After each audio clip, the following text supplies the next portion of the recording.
कहानी की शुरुआत 5000 साल पहले दिखाते हुए होती है, जहाँ पे हम एक जालिम राजा को हुकूमत करते हुए देखते हैं। एक वो भी वक्त था जब ये शहर आजाद हुआ करता था, लेकिन अब इस जालिम राजा ने यहाँ के लोगों को अपना गुलाम बना लिया है। ये राजा यहाँ के सभी लोगों से जमीन की खुदवाई करवा रहा होता है। असल में इसको एक ऐसे मटेरियल की तलाश थी, एक ऐसी चीज की तलाश थी जो इसको जादुई ताकतें दे सकती थी, और इस वजह से ये पहले से ज्यादा ताकतवर हो जाता और इस शहर पे नहीं बल्कि पूरी दुनिया में ही हुकूमत कर सकता था। बेसिकली इस मटेरियल का नाम एटर्नियम है, जिसकी मदद से ये एक ऐसा ताज बना लेगा जिससे ये अपने अंदर सुपर हीरो वाली पावर्स को हासिल कर सकता है। यहाँ पे मामूल के मुताबिक मजदूर खुदाई कर रहे होते हैं और उसी दौरान एक मजदूर को वो एटर्नियम पत्थर मिल जाता है, जिसको वो जालिम राजा हासिल कर लेता है और बहुत जल्द ही अपना वो ताज भी बना लेता है, जिसको पहनने से उसे बहुत सी ताकतें मिलने वाली हैं। इसी बीच में हम एक छोटे लड़के को भी देखते हैं जो कि उस जालिम राजा के खिलाफ खड़ा हो जाता है। वो गाँव वालों को समझाता है कि हमें इस जुल्म से बचना चाहिए, हमें उसके आगे नहीं झुकना चाहिए। लेकिन जब जालिम राजा को पता चलता है कि ये तो मेरे खिलाफ खड़ा हो रहा है, तो वो उसे मारने का हुक्म दे देता है। और जैसे ही उसको मारा जा रहा होता है तो वो लड़का एकदम से गायब हो जाता है और एक ऐसी जगह पे आ जाता है जहाँ पे बहुत से देवता बैठे हुए थे। ये 6 गॉड्स या देवता इस बच्चे को कहते हैं कि तुमने हिम्मत की, हमें बहुत अच्छा लगा, इसलिए हम तुम्हें एक ऐसी पावर देने जा रहे हैं जिससे तुम एक लफ्ज शज़ाम बोलोगे तो तुम्हारे अंदर हम सब की पावर्स आ जाएंगी और तुम इतने ताकतवर बन जाओगे कि तुम आराम से उस जालिम राजा को हरा सकते हो। ये छोटा लड़का करता भी ऐसे है, वो शज़ाम बोलता है और बहुत ज्यादा पावरफुल बन जाता है और फौरन ही वो उस राजा के महल में आ जाता है, जहाँ पे वो अपना शैतानी ताज पहन रहा होता है कि उसके पास बहुत सी पावर्स आ जाएं। लेकिन ये छोटा लड़का जो शज़ाम बोलने के बाद अब बहुत पावरफुल बन चुका है, वो वहाँ आके तबाही मचा देता है और सबको मारने लगता है। ये इतने गुस्से में होता है कि जालिम राजा के साथ साथ वहाँ के पूरे शहर को ही तबाह कर डालता है। और यहीं से कहानी जाती है 5000 साल बाद और हम प्रेजेंट का टाइम देखते हैं। अभी के टाइम पे भी हमें वही शहर दिखाया जाता है जहाँ पर एक गैंग ने पूरे तरीके से इस शहर पे कब्जा किया होता है। ये लोगों पे जुल्म कर रहे हैं, लूट मार कर रहे हैं, पूरी तरह से इस शहर को कंट्रोल में कर रखा है। असल में इस गैंग का एक ही मकसद है कि उस ताज को तलाश करना, यानी कि ये उसी क्राउन, उसी ताज को तलाश कर रहे होते हैं जो आज से 5000 साल पहले उस जालिम राजा ने बनाया था। वो खुद तो मारा गया था, लेकिन उसका ताज अभी भी कहीं ना कहीं इसी शहर में ही दफन है। अब हम एक लड़की को देखते हैं जिसका नाम एड्रियाना है। वो भी इसी ताज को ही ढूंढ रही होती है। ये लड़की पुरानी चीजों को ढूंढने में काफी एक्सपर्ट है, क्योंकि ये आर्कियोलॉजिस्ट है, यानी ये वो लोग होते हैं जो जमीन की खुदाई करते हैं और हिस्ट्री की बहुत सी चीजों के बारे में काफी मालूमात भी रखते हैं। तो ये लड़की एड्रियाना एक केव में जाती है, एक गार में जाती है, जहाँ पे काफी कोशिशों के बाद इसको वो ताज मिल भी जाता है। अभी एड्रियाना और उसके साथी इसी बात को लेके खुश हो ही रहे होते हैं तो हमें पता चलता है कि इसी का एक साथी जिसका नाम इस्माइल है, वो उसी गैंग के साथ मिला हुआ है जिसने पूरे शहर पे कब्जा कर रखा है। तभी इस्माइल अपने साथ आए हुए एक साथी को मार देता है और अपने गैंग के दूसरे लोगों को भी उसी गार में बुला लेता है।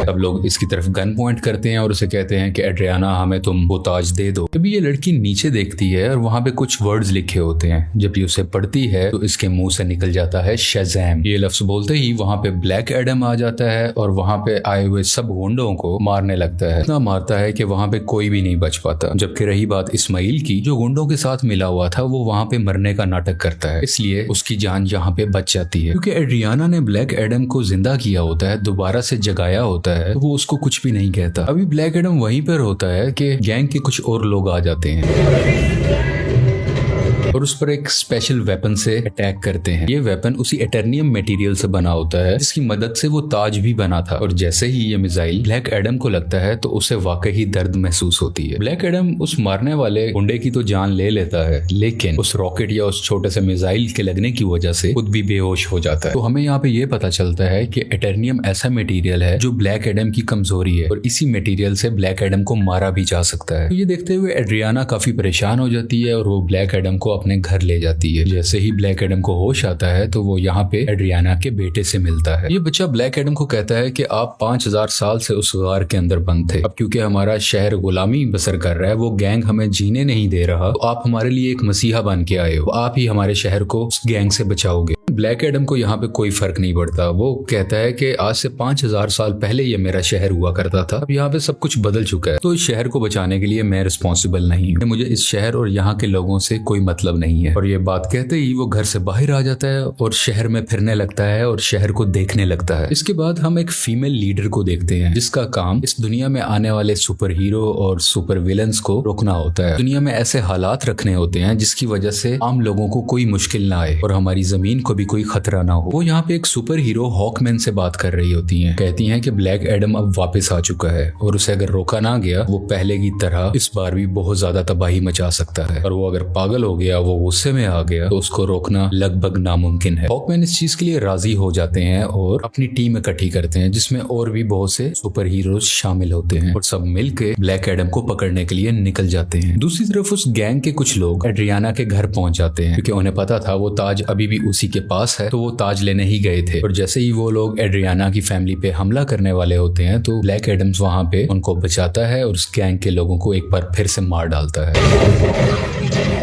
और बचे हुए कुछ लोगों से ये अभी फाइट कर ही रहा होता है, तभी उसी वक्त हॉकमैन की बनाई हुई टीम वहां पे आ जाती है और ये सब मिलके ब्लैक एडम से लड़ाई करने लगते हैं। लेकिन अभी भी ब्लैक एडम इन पर भारी था। वो गैंग के लोग और जस्टिस सोसाइटी की टीम दोनों मिलके भी इसका कुछ नहीं बिगाड़ पा रहे थे और आखिरकार ब्लैक एडम वहां से चला जाता है। ये जस्टिस सोसाइटी की टीम जो कि हॉकमैन की बनाई हुई टीम है, वो एड्रियाना के पास आते हैं और उसे मदद मांगते हैं कि तुम हमारी हेल्प करो उसको पकड़ने में। लेकिन एड्रियाना उन्हें कहती है कि तुम तब कहाँ थे जब हम पे ये जुल्म हो रहे थे, तुम लोगों को तो मैंने पहले कभी नहीं देखा। एक ब्लैक एडम ही है जिसने हमें बचाया, जब मैं मरने वाली थी तो उसी ने ही मुझे बचाया था। जस्टिस सोसाइटी के लोग कहते हैं जिसको तुम समझ रही हो कि वो तुम्हारी हिफाजत कर रहा है वो बहुत खतरनाक है। आज से 5000 साल पहले भी उसने हमारे इसी शहर को पूरे तरीके से तबाह कर दिया था। और बिल आखिर ये लोग एड्रियाना को राजी कर लेते हैं और इसीलिए एड्रियाना इन सबको ब्लैक एडम के पास ले जाती है ताकि सब लोग बैठ के आपस में बात कर सके, ताकि वो दोनों एक दूसरे की बातों को समझ सके और इनकी आपस की लड़ाई आपस में खत्म हो जाए। तभी दूसरी तरफ इस्माइल जो कि एड्रियाना का साथी था वो उसके घर में एंटर हो जाता है ताकि वो ताज वहां से ढूंढ सके और उसका इस्तेमाल अपने लिए कर सके। लेकिन जब उसे वो ताज नहीं मिलता तो वो गुस्से में एड्रियाना के बेटे को उठा के अपने साथ ही ले जाता है। यहाँ काफी चालाकी से इसका बेटा अपनी मदर यानी एड्रियाना को फोन कर देता है और सब कुछ बता देता है कि मुझे किडनैप कर लिया गया है, मुझे इस्माइल ने ही किडनैप किया है। ये सुन के ये काफी परेशान हो जाती है, इसलिए ये जस्टिस सोसाइटी और ब्लैक एडम से हेल्प मांगती है, मेरे बेटे को वापस लाने में मेरी मदद करो। और ये दोनों राजी भी हो जाते हैं और मिलकर उसके बेटे को ढूंढने लगते हैं। यहीं पर हॉकमैन उस गैंग के 2 आदमियों को पकड़ लेता है और मार के पूछने पे उसे पता चलता है कि इस्माइल कहाँ पे है।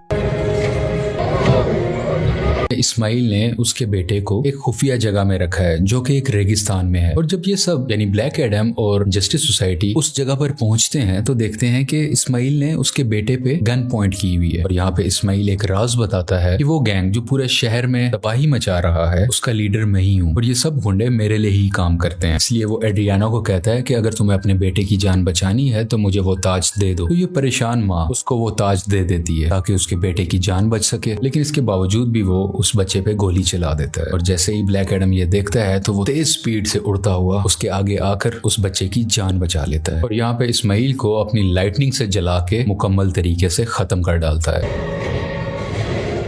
यहाँ पे ब्लैक एडम भी हॉकमैन से मिलता है और उसको एक बहुत बड़ा राज बताता है कि आज से 5000 साल पहले वो लड़का जिसने उस जालिम राजा के खिलाफ आवाज उठाई थी वो मैं नहीं था बल्कि वो मेरा बेटा था। और जब जालिम राजा मेरे बेटे को मार रहा था तो वो उसी वक्त वहीं से गायब हो गया था। इस चीज को देखते हुए जालिम राजा को बहुत गुस्सा आया क्योंकि अब वो मेरे बेटे को तो ढूंढ नहीं पा रहा था, तो उसने मुझे मेरे घर वालों को पकड़ लिया और हमें बहुत मारा पीटा। हमें इतने बुरे तरीके से मारा गया कि शायद कोई जानवरों पे भी ऐसा सलूक नहीं करता। देखते ही देखते मेरी वाइफ वहीं पर मारी गई और मैं भी तकरीबन मरने ही वाला था, तभी मेरा बेटा मेरे पास वापस आ गया जिसके पास बहुत सी शक्तियां थी, बहुत सी पावर्स थी और उसने अपनी सारी पावर्स मुझे दे दी। यानी कि अब सारी पावर्स मेरे अंदर आ चुकी थी। अभी हम दोनों बात कर ही रहे थे तभी जालिम राजा के लोगों ने एक बार फिर से हम पे हमला कर दिया। वहां पे मैं तो बच गया क्योंकि मेरे पास बहुत सी पावर्स थी, लेकिन मेरा बेटा मेरी आंखों के सामने ही मारा गया। अपने बेटे को मरता हुआ देख के मैं आग बगूला हो गया, यानी मुझे बहुत गुस्सा आ गया और मैंने जालिम राजा और उसके लोगों को तो मार दिया, लेकिन वो पावर्स, वो शक्तियां मेरे काबू में नहीं रही। मैं उन्हें कंट्रोल ही नहीं कर सका और देखते ही देखते ये पूरा शहर मेरे ना चाहते हुए तबाह हो गया।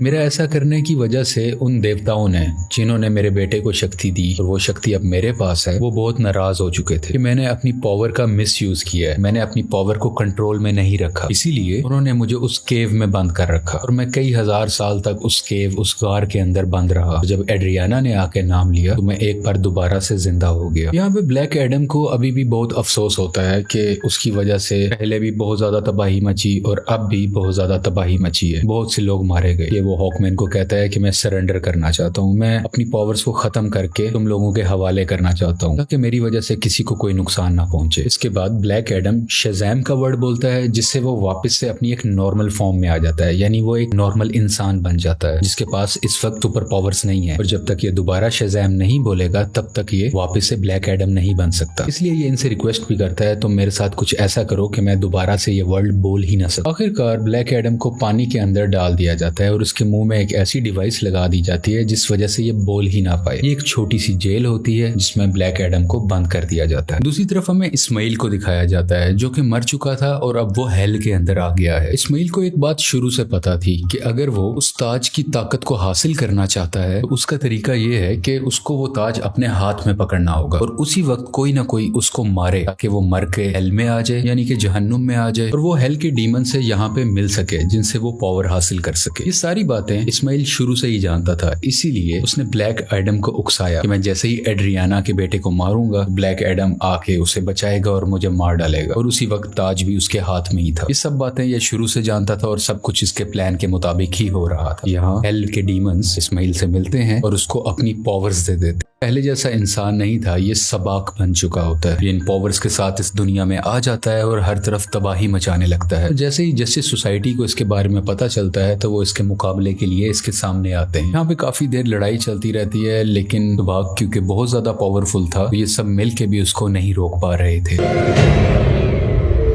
इसी जस्टिस सोसाइटी के एक और टीम मेंबर जिनका नाम डॉक्टर फेट है, वो अपनी मल्टीपल फॉर्म्स में आते हैं, मुख्तलिफ पावर्स का इस्तेमाल करते हुए सबाक को मारने की कोशिश करते हैं, लेकिन फिर भी कामयाब नहीं होते। और बहुत जल्द ये सब समझ जाते हैं कि सबाक को ब्लैक एडम के अलावा और कोई नहीं हरा सकता। इसलिए वो यहाँ पे टेलीपैथी के जरिए ब्लैक एडम से बात करने लगते हैं, को बताते हैं कि हमें तुम्हारी हेल्प की जरूरत है और ये लोग यहीं से उसकी काफी हेल्प भी करते हैं ताकि वो खुद को आजाद करवा सके। वहां से निकलते ही वहां के कुछ सोल्जर्स को मारता है,